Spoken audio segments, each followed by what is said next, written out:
Hello hello, ഞാനിപ്പോ ട്രെയിനിലാണ്. ഇത് ആരാണ് ഇപ്പൊ വിളിക്കുന്നത്? പറയൂ. അയ്യോ, എനിക്ക് വിശ്വസിക്കാൻ പറ്റുന്നില്ല. എന്റെ പറയൂ. ലാസ്റ്റ് കോളറാണ്. ആദ്യത്തേതും അവസാനത്തേതും. Okay okay. ഞാൻ കാര്യത്തിലേക്ക് കടക്കുകയാണ്. കുറച്ച് ടെൻഷൻ കൂടുതലുണ്ട്, നെഞ്ചൊക്കെ ഇടിക്കുന്നുണ്ട്. രണ്ട് ഡീപ് ബ്രെത്ത് എടുത്തിട്ട് തുടങ്ങിക്കോളൂ. ഇത് ആരംഭിക്കുന്നു. അപ്പൊ ഞാൻ എന്റെ പേരോ നാടോ ഒന്നും പറയാൻ പേടിച്ചിട്ടല്ല, പക്ഷെ പറയുന്നില്ല. അയാള് പുറകെ നടന്ന്, അയാൾക്ക് അത്ര വിശ്വാസമൊന്നുമില്ല. അയാള് പുറകെ നടന്ന് ഈ തങ്ങൾ കുടുംബത്തിലെ സ്ത്രീയെ, അതിദാരിദ്ര്യം അനുഭവിക്കുന്ന സ്ത്രീയെ വളരെ സമ്പന്നനായ ആള് നിർബന്ധിച്ച് കല്യാണം കഴിക്കുന്നു. ഇനി ആരാ വേണ്ട സാക്ഷി?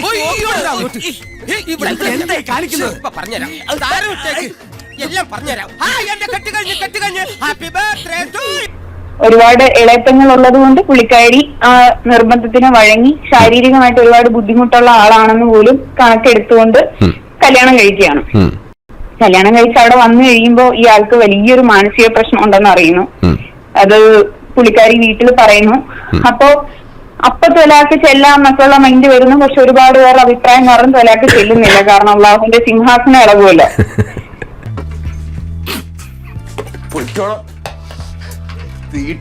ഞാൻ ചിരിച്ചു പോയനെ.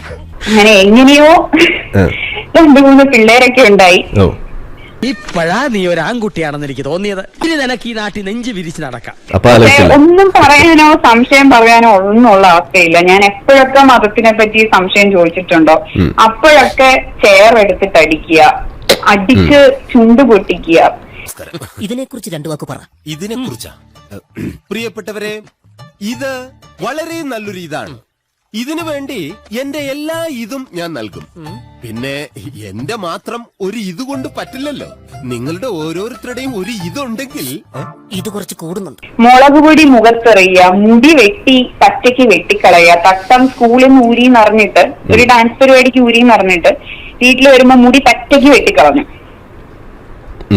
പച്ചയ്ക്ക് വെട്ടിക്കളഞ്ഞു എന്ന് പറഞ്ഞാൽ കട്ട ഊരാൻ പറ്റരുത്, ഒരു ഷെയ്പ്പില്ലാത്ത രീതിയിൽ തന്നെ പിന്നെ വെട്ടിക്കളഞ്ഞു.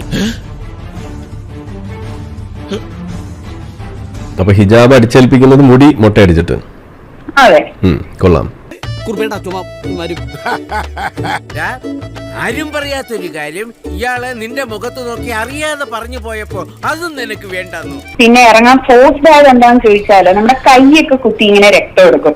കൈയുടെ അറ്റത്തുനിന്നൊക്കെ ഇങ്ങനെ കുത്തി കുത്തി രക്തം എടുക്കും. ആള് നേഴ്സ് വല്ലതാണോ? വല്ല ലാബില് വല്ല? നേഴ്സൊന്നുമല്ല, കൈ പിടിച്ചിട്ട് സേഫ്റ്റി പിൻ ഉപയോഗിച്ചിട്ട് രക്തം പിഴിഞ്ഞെടുക്കും മാക്സിമം.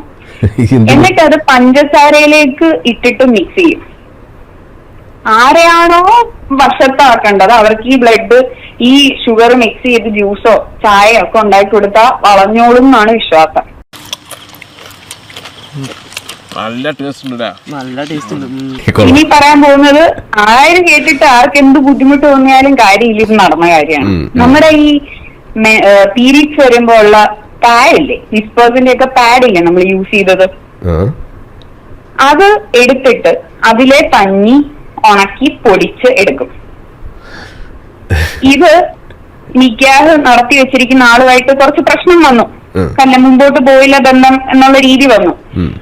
അപ്പോ അയാൾക്ക് അയാൾ അറിയാതെ കൺസ്യൂം ചെയ്യാൻ കൊടുക്കാൻ നിർബന്ധിക്കുകയാണ്.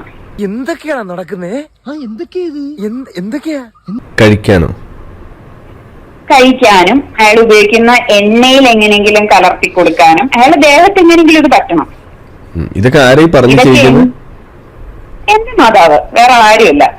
എന്റെ ഭഗവാനെ, എന്താ ഇതിന്റെയൊക്കെ അർത്ഥം? എറണാകുളം ജില്ലയിൽ ജീവിച്ചിരിക്കുന്ന വേറൊരു ഭ്രാന്തൻ പറഞ്ഞു കൊടുക്കുന്ന ടെക്നിക്സ് ആണ് ഇതൊക്കെ. അത് അയാള് ഇസ്ലാം മതമായിട്ട് വല്ല ബന്ധമുള്ള ആളാണോ? ഇസ്ലാം മതമായിട്ട് ബന്ധമുള്ള ആളാണ്, പക്ഷെ ഇങ്ങനത്തെ ബുദ്ധിയൊക്കെ ഉള്ള ആൾക്കാരെ ഞാൻ ആദ്യമായിട്ടായിരുന്നു. ഇസ്ലാമിൽ ഒന്നാമത് ഇങ്ങനത്തെ സാധനമൊന്നുമില്ല. പക്ഷെ ഇതിപ്പോ ഇത് എന്ത് മതമാണ് എന്ത് സാധനമാണെന്നൊന്നും എനിക്ക് മനസ്സിലാവാത്ത രീതിയിൽ ആ ഭ്രാന്ത് മുമ്പോട്ട് പോയിക്കൊണ്ടിരിക്കുകയാണ്. തത്വം പഠിപ്പിച്ചാൽ മാത്രം പോരാ, പ്രവൃത്തിയിൽ കാണണം.